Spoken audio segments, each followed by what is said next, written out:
Good afternoon. My name is Michael Graham. I'm a board member with the National Transportation Safety Board. The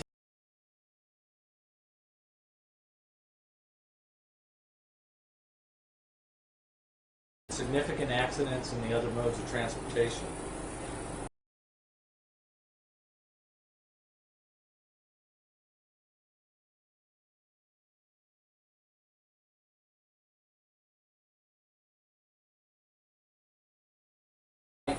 For about a week or 2 weeks, gathering evidence of this time is gathered.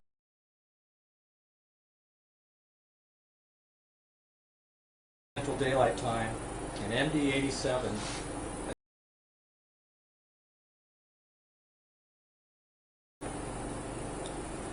the aircraft, and it also suggests that the majority of the fire damage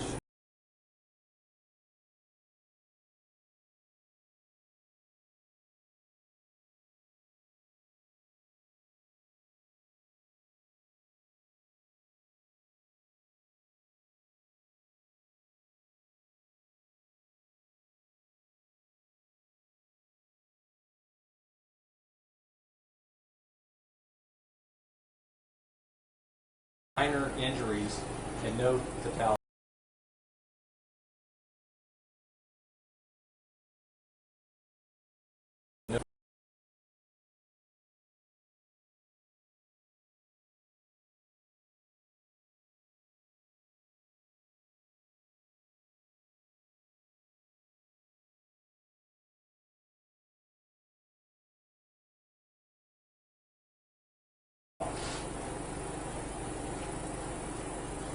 Dan and Michael will be joined by several other entities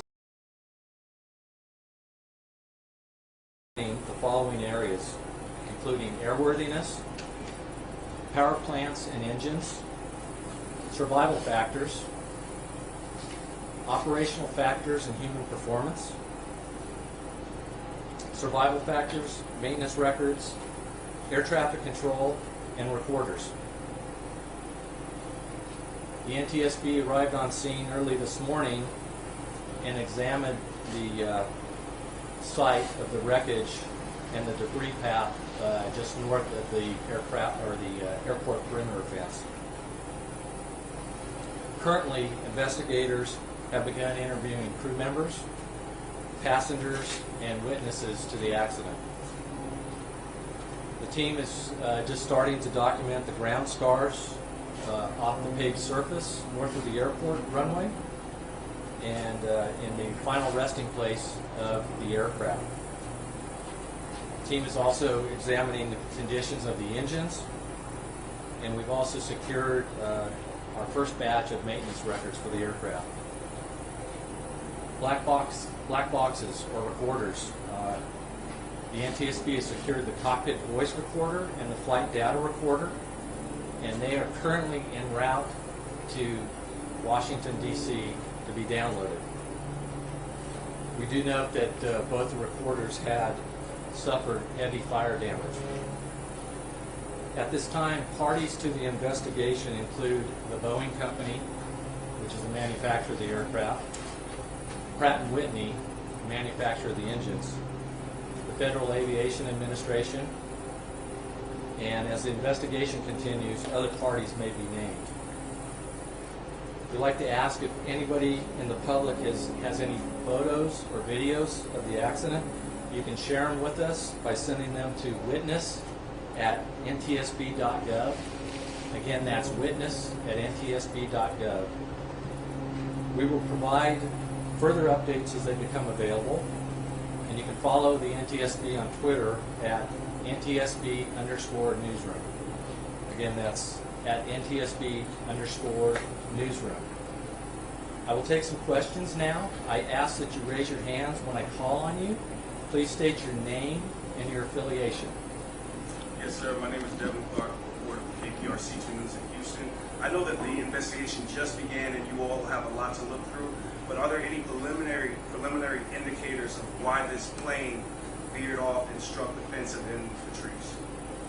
We have cannot we will not be sharing any preliminary indications at this time. We have a lot of indications out there that we need to gather, and any processing or evaluating or analysis of the data we have here will not start until after we leave the scene. Hi, Rosa Flores with CNN. I have a few questions. I wanted to ask about flight attendants, because I noticed that you mentioned that there were 2 pilots and a flight mechanic. Is it usual that there would be no flight attendant, and is that a violation of the rules? That is not a violation of the rules. This was a Part 91 operation. And So, what does that mean? Sorry, could you explain? it was a general aviation flight. It wasn't a charter or an airline scheduled flight, so it wasn't required at that time. And then one other question about how everybody escaped alive. I think that's one of the things that everybody wants to know about, and that was in relation to my question about the flight attendant, because it's usually the flight attendants that are the heroes in these cases, that they help everybody get out of the plane. Anything that you can share about how all these people got out of the plane safe and sound?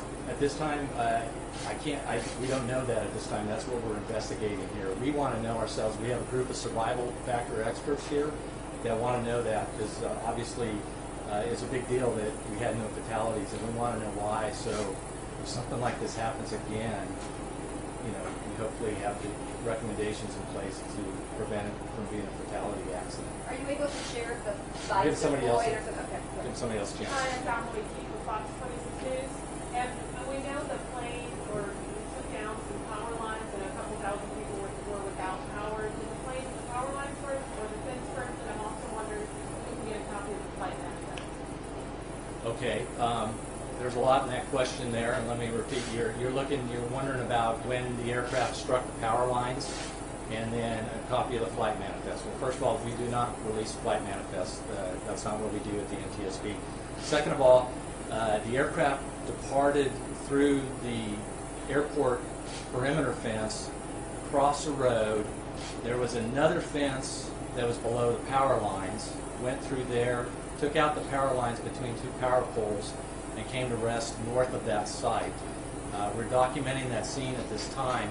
The power lines were taken out, but no poles were destroyed in the process, so the power company actually had the lines repaired by the time we got out there this morning. Noreen Chow with ABC News. I know you can't comment specifically about this investigation, but just based on your extensive knowledge about planes, why did it take so long for a plane to stop after a pilot tried to abort takeoff? That's a good question. That's what we're here to find out. We're just gathering evidence right now.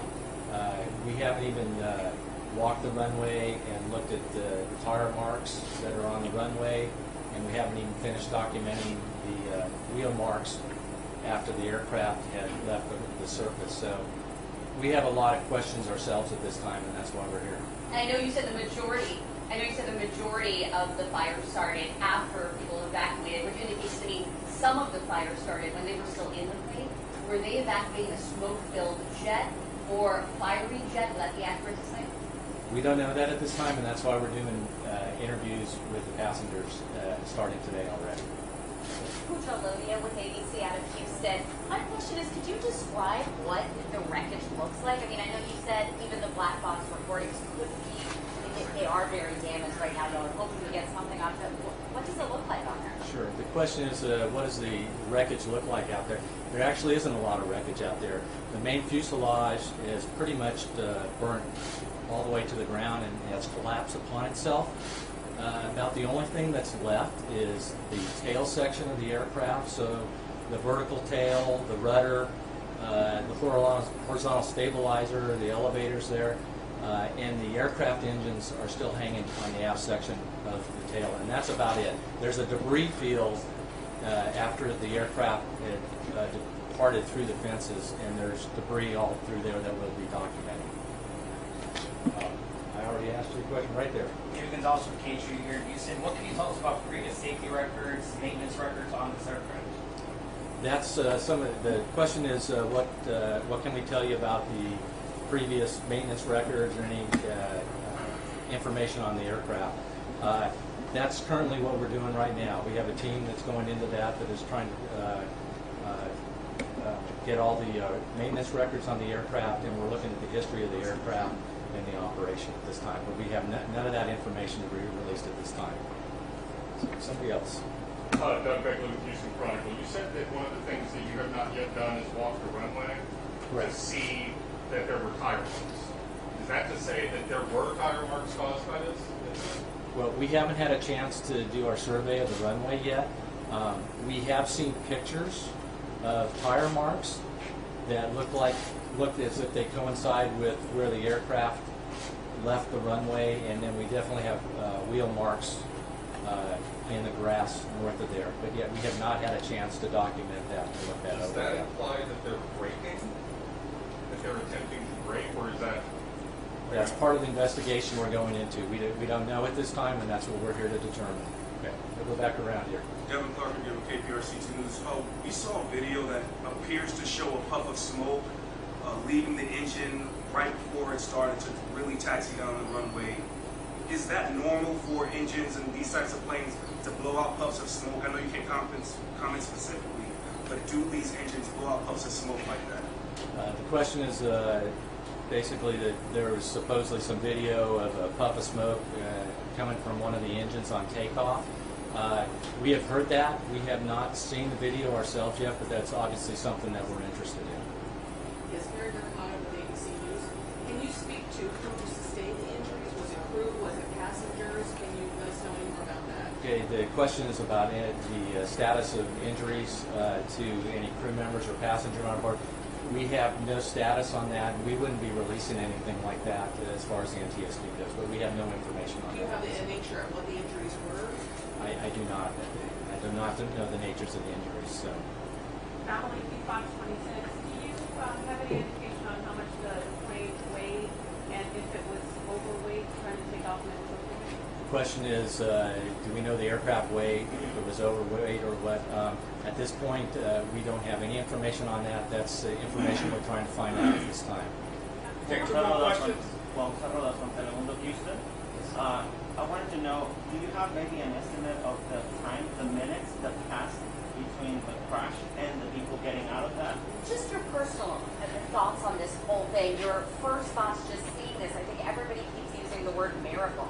From your professional opinion, when you see something like this, you see everybody survive, no major injuries, is this a miracle? How surprising is this to you? The question is, my personal thoughts, is this a miracle that nobody got hurt? I don't put my personal thoughts in this. We're here to basically gather the evidence and the facts, and that's something we're very interested in and need to know, want to know. It's obviously be key in us determining the probable cause of this accident. We are extremely thankful that there were no fatalities. When you look at the video of the aircraft on fire on the ground yesterday and what's left of the aircraft now, we are very happy and thankful that there are no fatalities at this time. Thank you very much. May I ask just one more question? I know you said you can't put your personal thoughts, but you've briefly spoken to the pilot and passengers. Did they describe it as a miracle? What exactly have they said that you can relate to us? Okay. The question is, and that's for everybody else here, is what do the pilots or the passengers say about what happened? At this point, I don't have any of that information because we're just starting those interviews at this time. And obviously, we won't be evaluating and analyzing that until a later date at this time. Thank you. Thank you. We will announce any other briefings on Twitter at NTSB_.